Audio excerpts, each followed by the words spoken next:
FCA was established in 1954 and over the years has impacted thousands of coaches and athletes. Many of them have been blessed to compete at the professional level.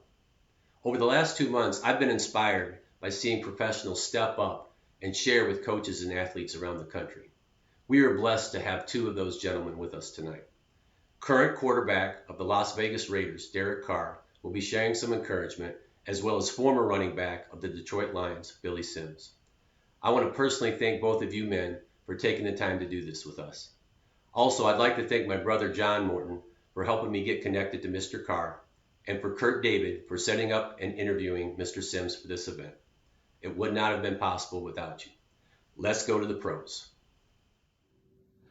Hey, what's up, everybody? This is Derek Carr of the Las Vegas Raiders, and just want to send you guys a quick video. I know Oakland County FCA is probably impacting lives all over the place, and just want to share how FCA has impacted my life. Not only did my brother, my oldest brother, accept Christ at an FCA event when he was little. I went to all through FCA events, and I've spoke at so many, countless, probably close to 50 to 100 FCA events.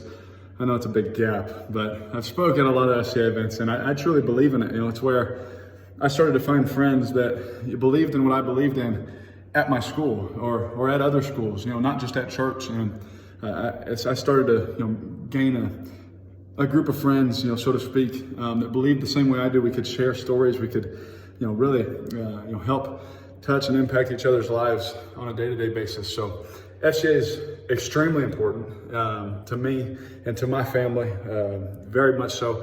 One of my best friends is the FCA director, one of them in the Central Valley in California, Lauren Bell. He's an amazing man of God.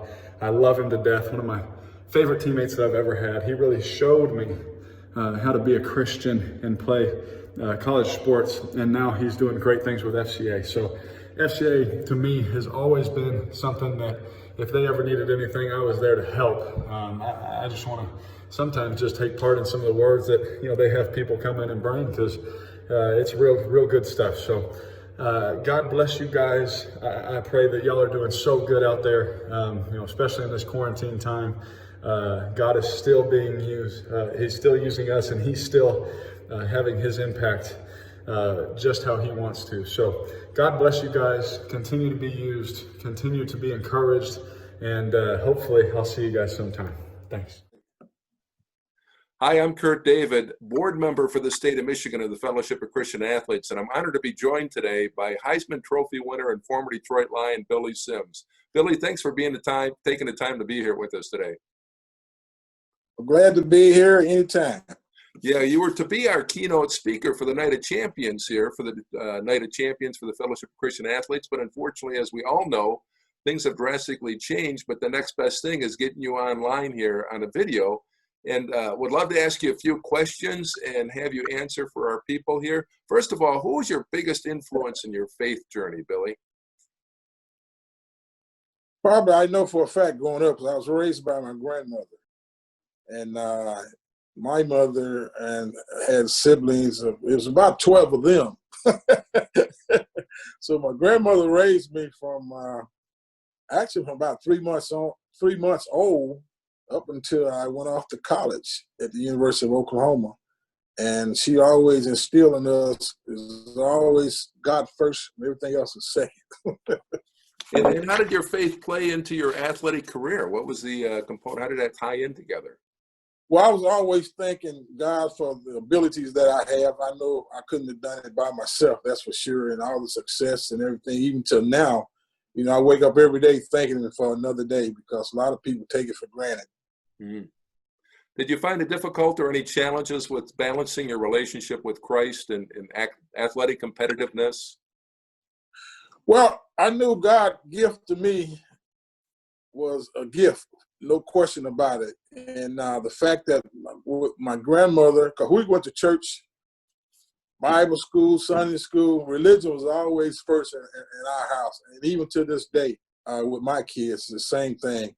My kids are grown, they got kids, but when they see their father, it's always yes, sir, and no, sir. Of course, back in those days, we had a lot of respect for our elders. It's a little different nowadays. Yeah, yeah, no question about it. But what advice would you, speaking of young athletes and being youth, what advice would you have for young athletes today that are striving to be competitors for Christ? Well, they got to remember one thing: He comes first. Without Him, nothing is possible. And because when you get into religions and politics, you can have some wars going on. But God is always first, regardless of what the situation is. Why do you think it's important for organizations like the Fellowship of Christian Athletes to exist today, in your opinion, Billy? Well, I'm glad you asked that question. I knew back in college, was a lot of guys was trying to get me involved in that venture then. And I think around about my junior year, I was redshirted my sophomore year, didn't play at all. And I was wondering why the coaches wasn't talking to me anymore. and life goes on. And I regrouped and went and got involved in Christian athletics and Christian faith and everything. And it brought me to a different place in life, even to this day. And this is very important.